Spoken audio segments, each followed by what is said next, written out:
আপনি যদি একটা বিজনেস করতে চান তাহলে একদম শুরুতে কি কি করা উচিত? একদম শুরুতে এটা কি জানেন? যদি আপনি জেনে না থাকেন তাহলে এই ভিডিওটা আপনার জন্য। আর যদি জেনে থাকেন কিন্তু এলোমেলো ভাবে জানেন তাহলেও এই ভিডিওটা আপনার জন্য। ফার্স্ট থিং হচ্ছে, একটা বিজনেস করতে হলে কিন্তু ডকুমেন্টেশনের প্রয়োজন হয়। বাট ডকুমেন্টেশন একদম প্রাথমিক স্টেজ হলেও এর আগে অনেক কিছু করতে হয়। যেমন একটা সিনেমা নাটক যখন আমরা সামনে দেখি তখন গোছানোভাবে একটা গল্প কিন্তু আমরা দেখতে পাই, কিন্তু এই গল্পটা আমাদের সামনে আসার আগ পর্যন্ত অনেক পরিশ্রম করতে হয়, কিন্তু একটা টিম বিশাল খাটাখাটনি করে একটা জিনিস নিয়ে আসে। ওই পেছনের ব্যাক এন্ডের কাজটাই মূলত সবার আগে করতে হয়। তো ব্যাক এন্ডে কি থাকে আগে? ফার্স্ট থিং হচ্ছে, আপনি একটা বিজনেস করবেন, তো একটা বিজনেস করতে হলে হয় আপনার একটা প্রোডাক্ট থাকতে হবে ফিজিক্যাল, অথবা সার্ভিস থাকতে হবে।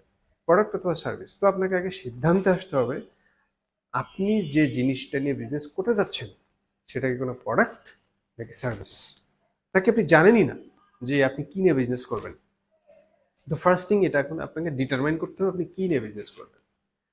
তো যদি আপনার কোনো প্রোডাক্ট নিয়ে আপনি বিজনেস করেন, যদি এক্সিস্টিং কোনো প্রোডাক্ট থাকে তাহলে অবশ্যই আপনাকে মেকশিওর করতে হবে ওই প্রোডাক্টটার ভালো মার্কেট আছে, যে মার্কেটে আপনি প্রোডাক্টটা সেল করতে পারবেন। আদারওয়াইজ আপনি প্রোডাক্ট কিনে বা প্রোডাক্ট নিয়ে বা প্রোডাক্ট উৎপাদন করে সেল করতে না পারলে কিন্তু আপনার বিজনেসটা মুখ থুবড়ে পড়বে। ফার্স্ট থিং আপনাকে নাম্বার ওয়ান ডিটারমাইন করতে হবে যে আপনি যে জিনিসটা নিয়ে বিজনেস করতে যাচ্ছেন সেটা কি প্রোডাক্ট নাকি সার্ভিস। নাম্বার টু হচ্ছে ওই জিনিসটা মার্কেট আছে কিনা, থাকলে কোথায় সেটা খুঁজে বের করতে হবে। একদম ইনিশিয়াল কাজ হচ্ছে এটা। আপনি প্রোডাক্ট যে সিলেক্ট করবেন, কি প্রোডাক্ট নিয়ে বিজনেস করবেন, সেটার কিন্তু টেকনিক আছে দুটো। আমি আপনাকে দুটো টেকনিক বলে দিই কিভাবে সিলেক্ট করবেন।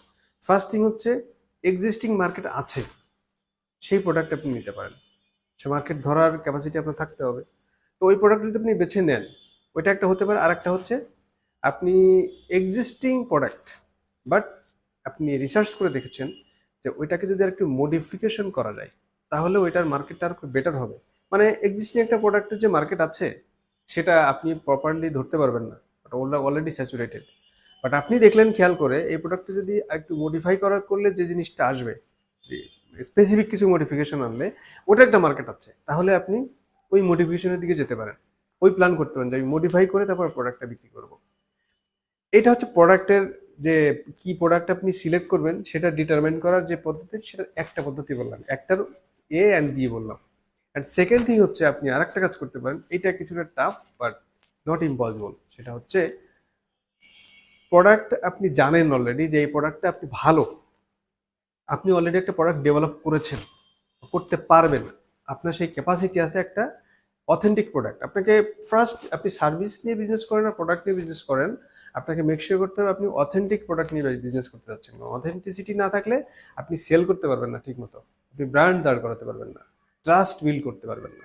সো যাই হোক, আপনি যদি জানেন যে আপনি একটা ভালো প্রোডাক্ট যেটা মানুষের জীবনে ভ্যালু অ্যাড করবে, প্রবলেম সলভ করবে, এরকম প্রোডাক্ট আপনি বানাতে পারেন বা আপনার আছে, তাহলে আপনাকে আর একটা কাজ করতে হবে। সেটা হচ্ছে ওই প্রোডাক্টটার উপযোগিতা সৃষ্টি করতে হবে মার্কেটে। এরকম টেকনিকওয়ালা বিজনেস পার্সন কিন্তু দুনিয়ায় আছে। ওদেরকে ঘাগুমাল বলা হয়, এক্সপার্ট লেভেলের মানুষ। মানে আপনি প্রোডাক্ট রেডি করে রেখেছেন, প্রোডাক্টটা কিন্তু আপনি লঞ্চ করেননি, কিন্তু লঞ্চ করার আগে আপনি মার্কেটে একটা হাইপ তুলেছেন। হাইপ বলতে, এটাকে ঠিক হাইপ বললে আপনি পজিটিভলি নেবেন কি নেগেটিভ নেবেন আমি জানি না, আমি আরো একটু পরিশীলিতভাবে যদি বলতে চাই তাহলে বলতে হবে, এই প্রোডাক্টটা যে প্রয়োজনীয়তা আছে, এই প্রোডাক্টটা যে একজন মানুষের প্রয়োজন। ধরেন আমি আপনার কাস্টমার, সাধারণ মানুষ। এখন এমন কোনো অ্যাক্টিভিটিস আপনি সমাজে বা আপনার ওই এক্সিস্টিং মার্কেটে চাউর করলেন, স্প্রেড করলেন, প্রচার করলেন, যেটা জেনে আমি বুঝলাম যে জিনিসটা আমার দরকার।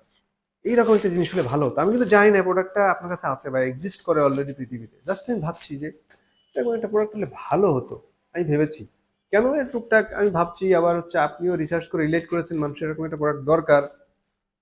এরপর রেডি করার পরে মার্কেটে আস্তে আস্তে আপনি একটা গুঞ্জন গল্প ছড়িয়েছেন যে প্রোডাক্ট আসতে পারে এরকম একটা কিছু একটা, এরকম কিছু একটা।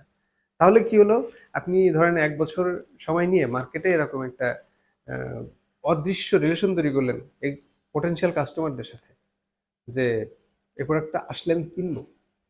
কাস্টমার রেডি হয়ে আছে, যে ভাবছে যে এরকম একটা প্রোডাক্ট হলে ভালো হতো, ইন দ্য মিন টাইম আপনি প্রোডাক্ট কিন্তু বানিয়ে ফেলেছেন। তো এই ক্ষেত্রে এই প্রোডাক্টের কোনো অস্তিত্বই মার্কেটে নাই, কিন্তু আপনার মার্কেট আপনি তৈরি করে ফেলেছেন, এই প্রোডাক্টটা নিয়ে আপনি বিজনেস শুরু করতে পারেন। তো একদম বিজনেস, যে কোনো বিজনেস শুরু করার আগে এটা হচ্ছে একদম ফার্স্ট স্টেপ, আপনার প্রোডাক্ট ডেভেলপ করতে হবে। প্রোডাক্ট বলতে আমি এখন যদি সামগ্রিকভাবে বোঝাই, প্রোডাক্ট হচ্ছে সার্ভিস অ্যান্ড প্রোডাক্ট মিলে হচ্ছে প্রোডাক্ট। আপনি যেটাই সেল করেন না কেন, শুধু যদি সার্ভিসে সেল করেন, একই পদ্ধতিতে আপনি সার্ভিসটা সেল করতে পারেন। আপনি একটা ক্রাইসিস ক্রিয়েট করলেন, ধরে নেন, এটা বলাটা একটু অসাধু অসাধু লাগছে, বাট বললাম আর কি, যে একটা ক্রাইসিস ক্রিয়েট করলেন, যে এই সার্ভিসটা এমন একটা ক্রাইসিস করলেন যে ওই ক্রাইসিসটা রিজলভ করার জন্য আপনার সার্ভিসটা লাগবে, এমন একটা সার্ভিস আপনি রেডি করে রেখেছেন। অথবা এক্সিস্টিং সার্ভিস আছে, সার্ভিস মার্কেটটা খুবই সেন্সিটিভ, আপনি যদি প্রপারলি দিতে পারেন তাহলে আপনার কাস্টমার, আপনার মার্কেট ভালো হবে। আর যদি প্রপারলি দিতে না পারেন বা সার্ভিস মার্কেট একটুখানি এদিক ওদিক হয়ে গেলে মুশকিল আর কি।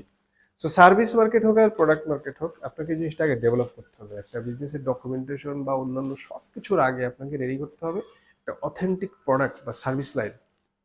প্রোডাক্ট হলে আফটার সেলের একটা সার্ভিসের ব্যবস্থা রাখতে হবে, কারণ প্রোডাক্ট কোনো সমস্যা হতে পারে, যাতে কাস্টমার স্যাটিসফ্যাকশনটা যাতে আপনি ধরে রাখতে পারেন, সেটার জন্য বিস্তারিত প্রিপারেশন আপনার থাকা উচিত।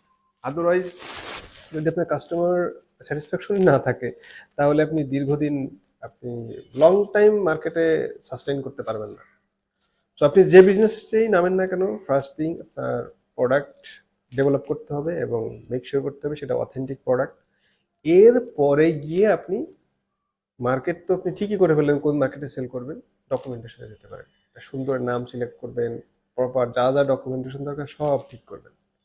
তারপরে আর যা যা আছে এগুলো স্বাভাবিকভাবে আমরা সবাই জানি, অফিস দরকার হলে অফিস, তারপর হচ্ছে ম্যান পাওয়ার, এরকম ধাপে ধাপে ধাপে ধাপে ধাপে আপনি আপনার বিজনেসটা রান করতে পারবেন। অবশ্যই অবশ্যই একজন বিজনেস পার্সন হতে হলে আপনার বিশাল ধৈর্য থাকতে হবে এবং মানে বহুদিন ধরে একটা লং রান প্ল্যান থাকতে হবে।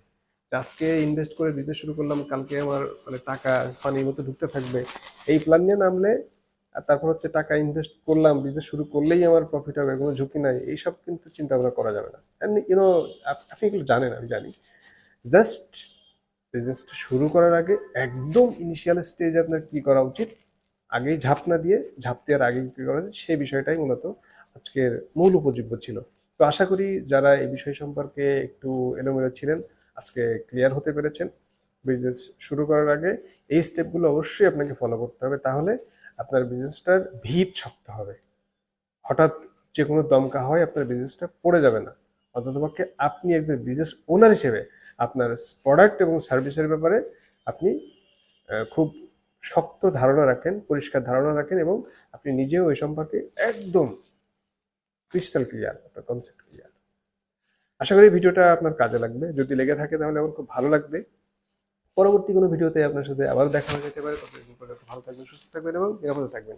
ও আর হ্যাঁ, চাইলে কিন্তু আমার ওয়েবসাইট ভিজিট করতে পারেন www.selimhossain.com। Good bye.